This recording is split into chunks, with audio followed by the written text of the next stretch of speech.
मैं DGP sir आपसे ले रही हूँ एक बार रिएक्शन जल्दी से, उसके बाद वाम राम पर वापस आऊंगी। जरा बताइए डीजीपी सर, पुलिस कह रही है आप भ्रम फैला रहे हैं, हम कार्रवाई करेंगे, लेकिन पहले तो कार्रवाई उन पर करिए ना जो रात को आकर उपद्रव मचा रहे हैं वहां पर। सुचरिता जी, कोलकाता पुलिस अपने हिफाजत कर ले पहले, क्योंकि उन्होंने क्राइम सीन को तब भी सेफगार्ड नहीं किया। लाश के साथ जो बेहुरमती और जो स्टैंडर्ड ऑपरेटिंग प्रोसीजर्स की अवहेलना की, पहले उसका जरा जवाब तैयार कर ले। और ये जो टूट फूट हुई, आप क्या कहाँ सो रहे थे? आपने कोई सुरक्षा के इंतजाम क्यों नहीं किए? जिस तरीके से ये भीड़ वहां पे डंडे ये सब लेकर के पहुंच गए, पत्थर वगैरह और तोड़फोड़ की, इससे तो साफ जाहिर है या तो आप मिले हुए हैं या बिल्कुल ही आप अकर्मण्य हैं, बिल्कुल ही आप अकर्मण्य हैं। और आपने अब तक कोई कार्रवाई नहीं की, जैसे आपने प्रिंसिपल के खिलाफ कोई कार्रवाई नहीं की, कोलकाता पुलिस के खिलाफ भी कार्रवाई, क्योंकि ये सब नूरा, ये मिली कुश्ती है, बराबर के हिस्सेदार है। क्योंकि किसी बहुत बड़े राजनेता के बेटे का नाम है और प्रिंसिपल का भी, पूर्व प्रिंसिपल का नाम है कि वो यहाँ पर रिश्वत ले लेकर किसको बचा रहे हैं? देखिए अब सवाल डीजीपी सर यही पूछे जा रहे हैं कि किसको बचा रहे हैं। जरा संजय सरकार जी जल्दी से बताइए किसको बचा रहे हैं। बार बार यहाँ इस मंच से यही सवाल पूछा जा रहा है कि किसको ऐसा बचाया जा रहा है कि पहले तो कार्रवाई में देर, उसके बाद उपद्रव वहां पर इस तरह से कि क्या सबूत नष्ट किए जा रहे थे। सवाल ये पूछा जा रहा है। संजय जी देखिए, मेरे को मत टूकिएगा बीच में, आप मत बीच में मत टूकिएगा। देखिए यहाँ पर जो डीजीपी साहब जितना बेरोक टोक आप बोलना चाहते हैं उतना ही बेरोक टोक कार्रवाई भी करिए, उतनी ही बेरोक टोक कार्रवाई भी करिए। प्लीज प्लीज, नहीं हम तो बोल रहे, हमको बोलने दीजिए। देखिए यहाँ डीजीपी साहब अवधेश जी और जो ममता काले है, एक गांधारी बना है और दूसरे धितराज बन चुके हैं। कि उत्तर प्रदेश में जो घटना घटते हैं, हथरास में जो घटना घटते इसको दिखाई नहीं देता। घाटमपुर में जो नाबालिका को ईट भट्टा में जिसको रेप करके पेट पे झुलाया जाता है, इसको दिखाई नहीं देता है। इसको दिखाई नहीं। सोमवार को दिन में 6 साल को जो बच्ची है बुंदेलशहर में 6 साल की जो बच्ची है जिसको बलात्कार करके बलात्कार कर दिया गया, उसको दिखाई नहीं देता है। आप ये बताइए, ये जो संजय राय था जो रात को दारू पी के कॉलेज के अंदर घुस के उसने इतनी बर्बरता करी, क्या वो ममता बनर्जी के लिए पार्थ चैटर्जी से बड़ा था? पार्थ चैटर्जी मंत्री से बड़ा था?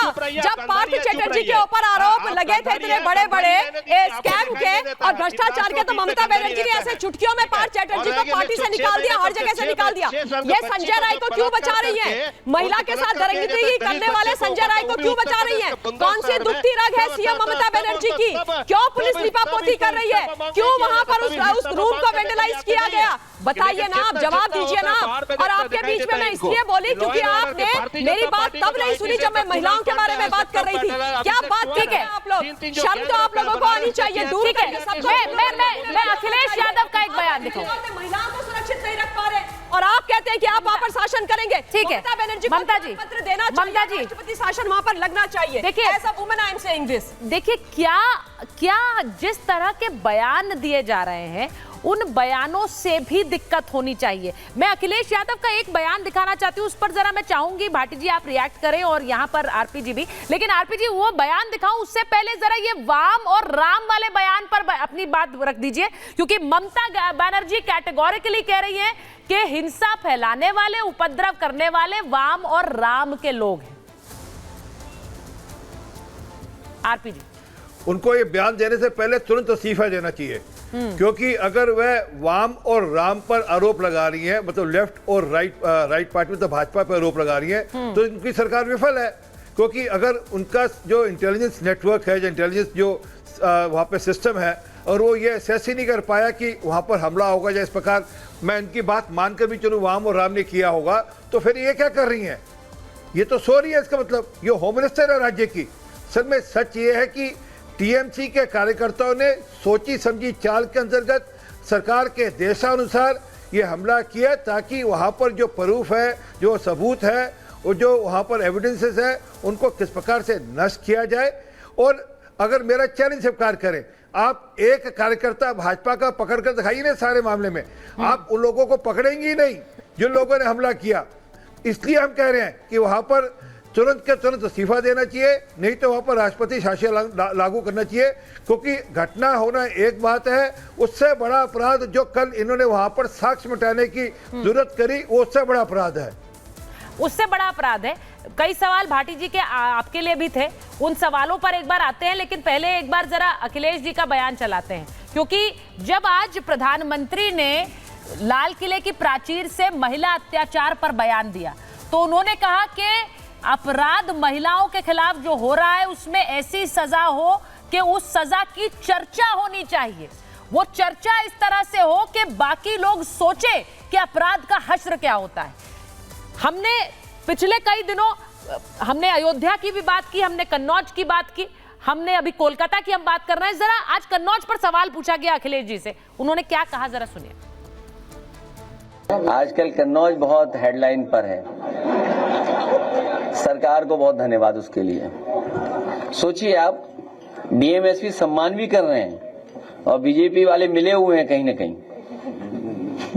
ये हमारे पत्रकार साथी सब जानते होंगे जो गए वहां रिपोर्टिंग के लिए।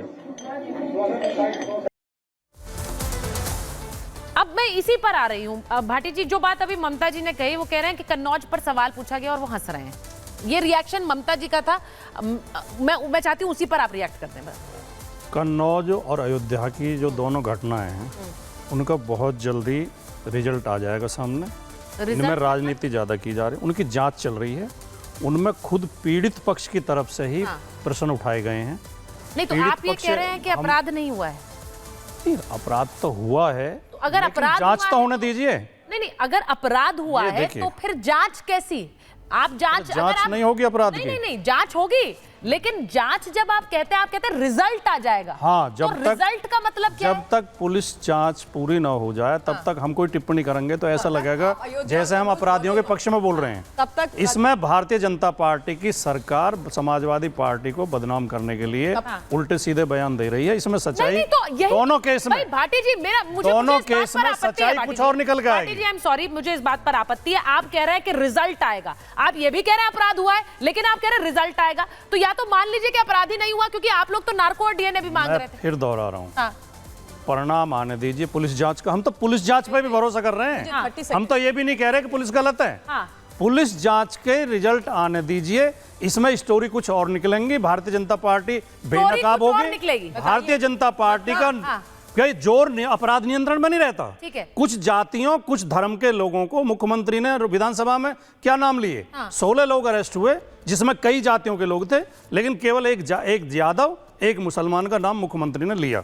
जब मुख्यमंत्री की नियत हो कि कुछ समाजों को, कुछ धर्म के, जाति के लोगों को बदनाम करने की नियत हो, जहां समाजवादी पार्टी का कनेक्शन जुड़ जाएगा। नहीं तो भाटी जी, आपने ऑन रिकॉर्ड आप सीधे कह रहे हैं कि मैं ऑन रिकॉर्ड ये कह रहा हूं इसका रिजल्ट कुछ और आएगा। मोहित खान को फंसाया जा रहा है, नवाब यादव को फंसाया जा रहा है। मोहित खान निर्दोष है, पूरी तरह पूरी तरह निर्दोष है। मोहित खान का कोई मतलब नहीं है इस केस से। मोहित खान पूरी और मतलब जो पीड़ित लड़की है उसके परिवार की ओर से मोहित खान के समर्थन में बयान दिए गए हैं। किसने बयान दिया? उसके परिवार की तरफ से आप देखिए, मीडिया में बयान नहीं, मीडिया में बयान है।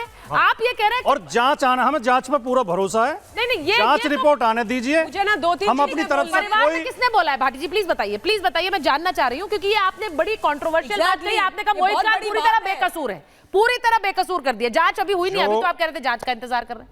हाँ, अब जब आप बार बार कुरे देंगी तो हम फिर हमें बोलना पड़ेगा। हम तो कह रहे हैं, हम पहले बोलना नहीं चाहते, ठीक है, रिपोर्ट आ जाए, लेकिन आप कह रही है बोलो। हम कह रहे हैं अब जैसे ये घटना है कन्नौज की घटना में जो वीडियो सामने आई, उस वीडियो में जो महिला कुर्सी पर बैठी दिखाई दे रही है, उसी महिला ने अगले दिन बयान कुछ और दिया है। उसी महिला ने जो कुर्सी पे, जब पुलिस आई है, जो कुर्सी पे महिला बैठी दिखाई दे रही है, उनके कंट्राडिक्टरी बयान है आपस में। वो कुछ कह रही है, फिर लड़की के माता पिता कुछ और कह रहे हैं। महिला के बच्ची के माता पिता बच्ची वाली बात ही कर रहे हैं। बच्ची के माता पिता अलग बात नहीं कर रहे हैं, बच्ची के माता पिता वही बात कर रहे हैं जो बच्ची ने कही है। दोनों के बयानों में